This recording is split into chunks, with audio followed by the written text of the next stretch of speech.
Good morning, everybody. It's Meg from Books Off the Beaten Path in my bathrobe and pajamas again because it's so early. It's on a Sunday morning. Haven't gotten ready for church yet. Nobody's woken up yet, so I thought I would get these tags done. So the tag I'm going to do now is, I think it's called the well-read tag, but I'm not exactly sure. And I was tagged on this one by Pat for Book Chat with Pat, and I am very excited to do this one. Excited! So let's do it. Okay, what book made you take reading seriously? It was Gone with the Wind. Gone with the Wind.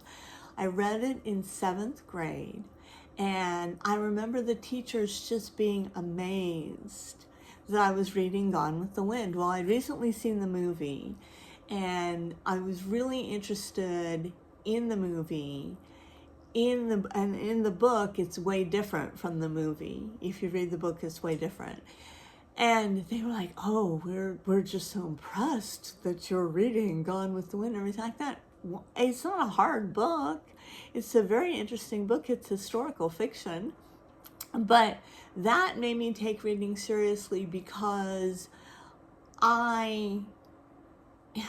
I don't know exactly how to express this, but I was like, I just thought that everybody read, and it didn't really resonate with me that there were levels.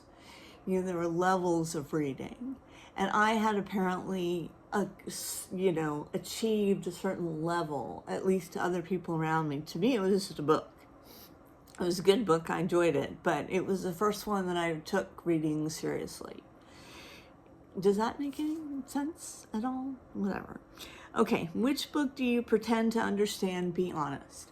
The Age of Reason by Will Durant. I loved that book. I enjoyed that book. I could read that book again because he writes so well. I don't understand that book. I want to understand philosophy and like physics and like science stuff and everything like that. But this brain up here just can only hold so much. And it leans, if I'm driving, if my brain is driving, and I'm like, let's go down the philosophy side. Let's go down the science side. It's like, no, we're going to go this way. We're going to go the Nancy Drew, Judy Bolton side. That's just how my mind works. It drives me. Okay, which 3 books are on your personal required reading list? Jane Eyre, because I love that one.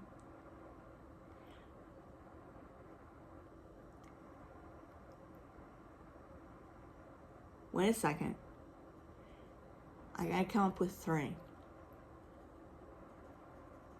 I'm going to go Jane Eyre. I'll come back to that because I can't think of 3 at the moment that are on my personal required reading list. Oh, no. Jane Eyre, Hamlet, and then I know it's not a book, it's a play. You can get me for that. And then poetry. I think that poetry, and pick your poet. Pick your poet. Because I think those are 3 different forms. So you've got a novel, you've got a play, and then you've got poetry. So those are on my required reading list. What author have you been avoiding? William Faulkner and Mark Twain. I just do not like them. Somebody comes at me with a Faulkner and a Twain and I run screaming from the room. I just do not like them. I never have. What's the hardest book you've ever finished? That would be the Will Durant, the Story of Philosophy. That's the hardest book I've ever read, but I didn't understand it anyway, so. Okay. What's a book that changed how you read? Let's see. I'm going to go with Dracula on that because it was completely done. I forget the word for it. Somebody will post for me, hopefully in the comments, the right word. But it was done completely in letters letters to each other. It was all in letters and everything like that. And that really, because I really was astounded by that, how the letter could tell the story. And you had all these different viewpoints coming down and everything like that. And it was the first book I read like that. And I was really impressed with the way it was done. So I'm going to say Dracula. Okay, let's see. And how did it change how I read? It made me more open to trying different forms of storytelling. Quality versus quantity. Would you rather read 100 great books in a year, 100 good books in a year, or 10 great books? I don't know that matters. It doesn't really matter to me. Just as long as I'm entertained. I don't care if it's 10 or if it's 100, just as long as I'm entertained, because I read for entertainment and escapism. I probably should read to be more intelligent, but I think the ship has sailed on that. Which genre are you embarrassed to say you have not read? Science fiction. I just don't get into science fiction. Sorry about that. I know that that's a very popular genre. Just don't enjoy it. Which book do you think most people misread? I think Moby Dick. I've never made it. I've attempted 3 times to read Moby Dick, and I think that it is so nuanced and so layered and everything like that. It's not about a man chasing a whale, and it's not necessarily about nature versus man.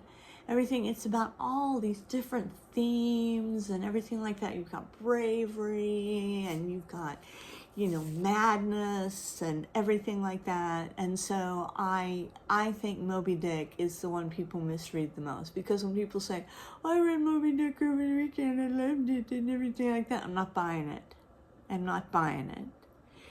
Okay. What does seriously well-read mean to you? This is easy for me because it's not me. It's more my father. Seriously well-read to me means the Greeks and Shakespeare. If you are very familiar with the Greeks, with the original Iliad and the Odyssey and the plays, Sophocles and all that kind of stuff, and then you're very familiar with Shakespeare, I would consider you a well-read person, because those are the great literary works of our time. The Declaration of Independence, the Federalist Papers, things that have shaped our history. I would consider you a very well-read person. I don't consider myself a well-read person. I read a lot, but that doesn't mean I'm well-read. Okay, and then I'm going to tag some others. Heather, looking at you. Okay, so I've done both the tags. I'm going to edit them. I'm going to get them up today, and we will see what happens. Which one of those tags is more watched or more fun. In the meantime, you guys have a great Sunday, and I will check you later.